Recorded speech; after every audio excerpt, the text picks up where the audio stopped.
이런 세 그룹이 나눠진 거죠. 그래서 맨 쪽에는 진보적으로 에큐메니칼, 네. 오른쪽에는 이제 그 근본주의, 그다음 중간에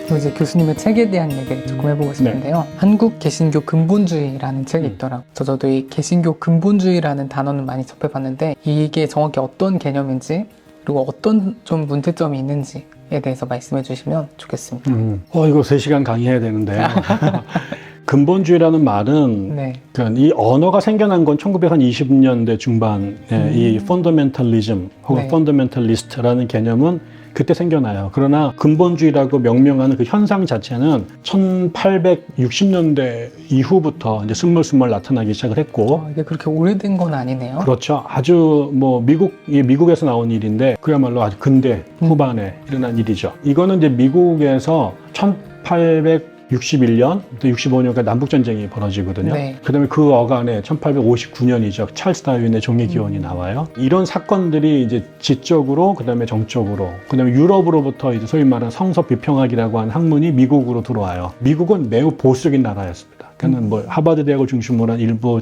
진보적인 사람이 있었지만 전체적으로 매우 보수적인, 순박하다, 순진하다 뭐 이럴 수 있는 형태였는데, 이런 이제 남북 전쟁을 통해 가지고 미국의 전쟁의 포화 속에서 사람이 많이 죽게 되고, 그때 도시 산업 사회가 이제 북부를 중심으로 일어나게 되고, 지적으로는 종례기원 같은 책들이 나타나서 창세기를 순진하게 읽었던 사람들한테 전혀 다른 가능성을 제시하기 시작했고, 성경은 하나님 말씀이다라고 단순하게 믿었던 사람들에게 성서 비평학이라는 학문이 이제 미국의 유니온 신학교라든가 시카고 대학교 이런 뭐 하버드 이런 데를 들어오면서 사람들이 되게 혼란스럽게 생각하죠.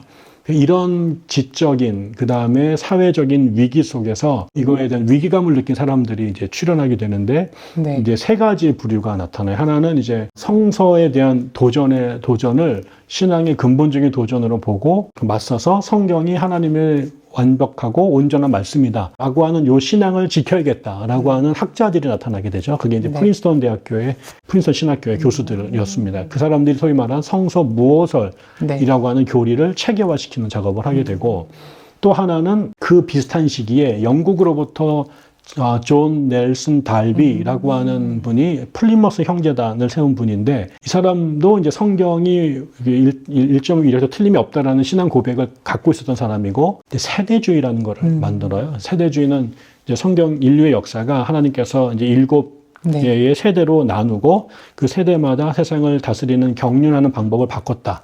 이런 주장을 하는 건데, 이 세대주의가 2개가 중요한데, 그 특히 하나는 교회론이고 두 번째가 종말론이에요. 그 교회론은 이제 이 플리머스 형제단이라는 게 이게 이제 교권 구조, 성직자와 평신도의 계급 구조를 반대하고 모든 사람이 형제 자매다라고 하는 일종의 민주주의적 정치 체제를 추구한 곳이고, 하나는 이제 그러면서 기존의 교권 구조가 교회 타락의 원인이 됐다라고 비판을 하게 되고, 하나는 이제 그 요한계시록 25장에 나와 있는 20장이죠. 나와 있는 종말의 시나리오, 예수님의 공중재림, 그다음에 휴거, 밑에서는 아마겟돈 전쟁, 뭐 이런 스토리가 아직 실현되지 않았는데 곧 실현될 거다. 이런 거를 이제 주장하는, 그게 이제 그 플리머스 형제단이었고, 거기에 대표자가 이제 달비인데, 이 달비가 미국에 와가지고 이런 교리를 유포시키는데요. 여기에 미국의 아주 중요한 그 부흥 강사들, 목회자들이 받아들이게 되죠. 대표적인 사람이 이제 D.L. 무디 같은 사람인데, 거기다가 이제 그 당시 이제 19세기 말에 이제 성결교회하고 개혁주의 진영의 소위 말하는 성결운동이라고 하는 성령운동이 벌어집니다.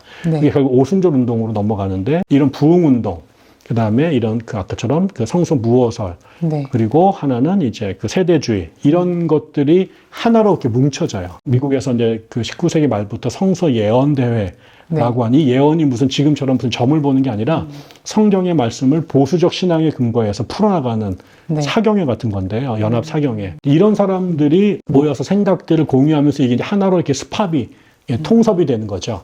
그러면서 그 당시에 왔던 성서 비평학에 대해서, 성서 비평학으로 대표된 소위 말하는 자유주의 신학에 대해서 비판하게 되고, 그 다음에 이제 그 사회, 그 복음 전도보다는 사회를 개량하려고 하는 사회 운동들에 대해서도 비판하게 되고, 이러면서 이제 이런 사람들이 모여서 특히 이제 그 나중에 진화론이 막 뜨니까 진화론을 비판하고, 이런 운동을 하던 사람들의 흐름을 나중에 1920년대 중반에 미국의 침례교 저널리스트가 이 사람들을 펀더멘탈리스트라고 부르기 시작한 거예요. 그래서 이 운동이 이제 미국에서 결과적으로는 장로교, 그다음에 침례교, 그래서 되게 심각한 이슈가 돼서 교단들을 분열시키는 역할들을 하게 됩니다. 그래서 기존에 있었던 침례교, 장로교회에서 뛰쳐나가서 새로운 정통 장로교회라든가, 그다음에 성서 침례교회라든가 이런 식의 교단들이 세워져 나오게 되고, 그분들은 약간 좀 철저하게 성서 무어설, 그다음에 세대주의적 전천연설이라고 하는 종말론,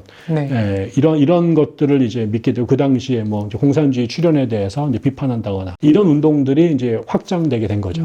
그래서 이제 요 그룹이 그 뒤에 나오는 이제 신복음주의라고 불렸던, 같은 보수주의자지만 이분들처럼 이제 아주 레디컬하지 않은 좀 더 유연한 형태의 보수주의자들을 이제 복음주의라고 불렀고, 아까처럼 이제 그 성서 비평학이라든가 사회 개혁 운동을 주도했던 그룹들을 이제 에큐메니칼 진영이라고 불렀는데, 이런 세 그룹이 나눠진 거죠. 그래서 맨 쪽에는 진보적으로 에큐메니칼, 오른쪽에는 이제 그 근본주의, 그다음 중간에 복음주의라고 이제 지형도가 형성이 되는. 요게 이제 1800년대 후반부터 1900년대 초반에 출현하기 시작을 했고, 우리나라에 이제 이런 영향들이 우리나라에 들어온 거죠. 그래서 이분들이 뭐 종말에 대한 신앙도 강하고 성경에 대한 중요성도 여기고 전도나 목회에 치중한 것, 저는 그거 굉장히 좋은 일이었다. 그래서 이제 혼란하던 시절에 상황을 바라보는 대응들이 다양할 수 있으니까, 누구는 진보적으로, 누구는 온건하게, 누구는 좀 더 오른쪽의 입장으로, 그런 중에 하나가 저는 근본주의였다고 생각이 들어요. 근데 그거 자체가 처음에는 크게 문제가 되지는 않는데, 이게 이제 근본주의가 갈수록 점점점 경화되는 거죠. 그러니까 사회가 계속 변하는데, 사회의 흐름이 결국 세속화되고, 이게 우리 신앙을 타락시키고, 그래서 이거는 결국 주님의 재림으로 뒤집어 엎어야 될 세상으로 간주하게 되니까, 사회 안에서 건강하게 사람들과 더불어 살아가는 교회가 아니라 분리주의가 된 거죠. 그래서 세상은 틀렸고, 우리는 우리만이 구원받을 거야, 우리만이 휴거돼갈 거야. 그러면서 사회에서 벌어지는 일체의 어떤 학문이나 자연과학이라든가 그다음에 문명의 발전들을 전부 다 종말의 부정적 증거로 규정을 하고, 심지어는 사회가 이렇게 나쁜 문제들이 있는데 그걸 개혁하거나 개선하는 것들을 전부 다 무의미하거나 불필요한 것으로 규정하면서 교회와 세상의 손을 거버리게 된 거예요. 그리고 자기하고 같은 기독교인이라도 자기의 신앙 고백이라든가 교리가 다르면 다 단절해버리고 그들을 죄인 혹은 악마화시켰던 거죠. 결국 이렇게 되면서 근본주의자들이 사회 안에 건강하게 사회를 끌고 나가기보다는, 저는 신앙적 독선이라고 생각하는데, 나만 오라, 너희는 다 틀렸어. 그러고 나서 세상과 벽을 쌓았던 것. 그러면서 이제 밖에 있는 분들한테는 저 사람들은 우리와 더 친구가 되기 어려운, 우리를 계속 욕하는 이런 분리주의, 전투적 분리주의라고 표현을 하는데, 그런 것이 결과적으로는 지금처럼 되게 다양해진 사회, 다양한 목소리들이 공존해야 되는데, 자기들 생각에 동의하지 않는 사람들은 전부 다 죄인이고 틀렸고 구원 못 받을 거야 라고 하는 이런 태도가 결국은 좌우화된 사회에서 교회에게 긍정적인 영향보다는 부정적인 영향을 많이 끼쳤다라고 평가를 하는 거죠. 저도 이제 그런 좀 배경에서 자라기도 했고, 그런 분들과 대화할 기회가 좀 많았는데요. 그런 분들은 사회와 소통하거나 더불어 사는 거에 대해서 좀 복음의 진리에 물을 타는 일이다. 진리는 원래 독선적이고 배타적이다. 그리고 이 교회만이 하나님이 우리에게 예배해 주신 방주이고 세상은 홍수로 다 멸망할 거다. 약간 이렇게 생각을 하시더라고요. 그래서 어떻게 대화해야 될지가 조금 어려웠었는데, 이 부분에 대해서 어떻게 생각하시나요? 진리가 어떻게 독선이고 배타가 되겠어요? 우리가 진리라고 말하는 거는 저는 두 가지 특성이 있다고 생각이 들어요. 어떤 주장을 우리가 진리라고 규정할 수 있으려면 그 진리는 기본적으로 보편적이어야 돼요. 보편적이란 말은 시대와 공간의 차이를 넘어서서 유효해야 되거든요. 한국에서는 말이 되는 얘기인데 미국 같더니 쓸데없는 소리가 돼버리면 보편적이지 않거든요. 그러니까 그런 의미에서 진리는 보편적이어야 된다. 두 번째, 공적이어야 된다는 거예요. 진리는 누구에게는 해당이 되는데, 걔는 내가 개인적으로 그게 특정한 사람에게만 해당이 되고 나머지 사람들에게 해당이 안 되면 안 되는 거죠. 법을 만들었는데 A 그룹에게만 혜택이 가고 나머지 B, C, D 그룹에게는 불행인 법은 공적인 것이 아니거든요. 판결을 내렸는데 누구에게는 유리하고 누구에게는 옳다고 승인을 해주고 나머지서 똑같은 경우인데 다음에 온 사람들한테는 반대의 판결을 내리게 되면 이건 안 되는 거잖아요. 저는 그런 의미에서 그리스도의 복음은 복음이 하나님이 인류의 창조주이시고 예수가 인류의 구세주가 되려면 그리스도의 복음이 모든 사람, 모든 이들에게 의미가 있고 시대와 역사를 초월해서도 여전히 생명의 말씀으로 전달이 되어야 되는데 우리에게만 그 복음이 한정돼 있다. 그리고 원래 복음이 원래 독선적이고 배타적인 거다. 라고 하는 그 주장 자체가 진리라는 말이 무슨 뜻인지 모르고 하는 소리다.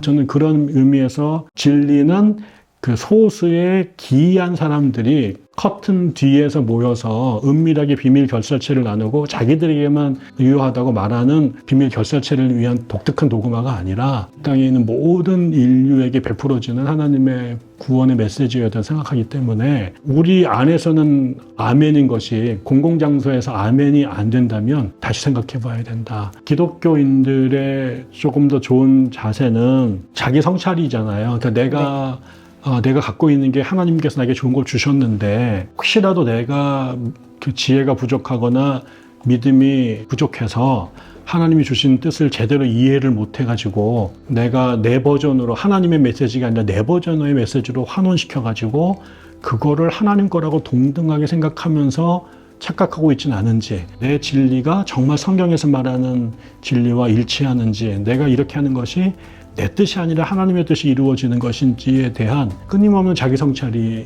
저는 있어야 된다고 생각하거든요.